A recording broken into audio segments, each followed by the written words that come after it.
ওইদিকে যান। উনি বললেন না, আমি তো এদিকে যাব না। আর মেয়ে মানুষকে আল্লাহ পাক বাঁকা হাড় দিয়ে বানাইছে। কোন হাড়? বাঁকা। এরা একটু বাঁকা থাকে। তো তাই বিজয় আজকে থেকে ছাত্রীদের সুযোগ পেলেন তা না যে আমরা তো বাঁকায় বাঁকায় থাকবো। খবরদার, এটা ঘরটা ঝাড়ুতে নেই। আজকে দায়িত্ব কার? ইলিয়াস কোথায়?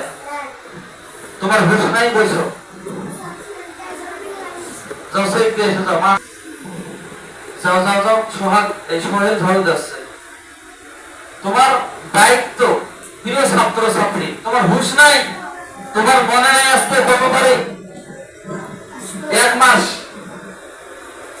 পার মানে 50 দিন পর ঝাড়ু নাকি? 50 দিন পর একদিন। এটা মানা যায় না। সবের কাজ। এই ছেলেটা কোথায় গেল? আলামিন ছেলেটা কোথায়? ছোট আলামিনটা কোথায়? এত কথা বলা লাগে কেন? এই বাবা এদিকে দেখো, বাংলা কথা বুঝে যায় না? এক মাদ্রাসা থেকে আরেক মাদ্রাসা আপনার কথাটা বোঝেন।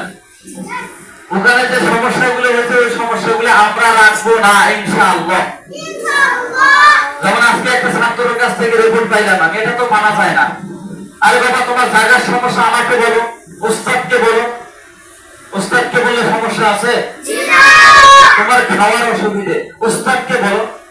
তোমার মাকে বলার কি দরকার? তোমার বাবাকে বলার কি দরকার? প্রিয় ছাত্রী, তোমার অসুবিধা হয়েছে, তোমার মাকে বলার কি দরকার? তোমার বাবাকে বলার কি দরকার? তুমি মাকে বাবাকে বলার আগে একবার কি ভেবে দেখছো এই কথাটা মার কাছে বললে কতটুকু উপকার হবে, বাবার কাছে বললে কতটুকু উপকার হবে? তোমার বাবা, তোমার মা তারা কি ভাববে জানো? তোমার ব্রাদার, তোমার সিস্টার, তোমার ফাদার, তোমার মাদার, তোমার মা বাবা ভাই বোন ফ্যামিলির মধ্যে যারা আছে তাদেরকে বললে তারা কি ভাববে? মনে হয় হুজুরেরা বিচার করে না। কথা বলে ঠিক কিনা?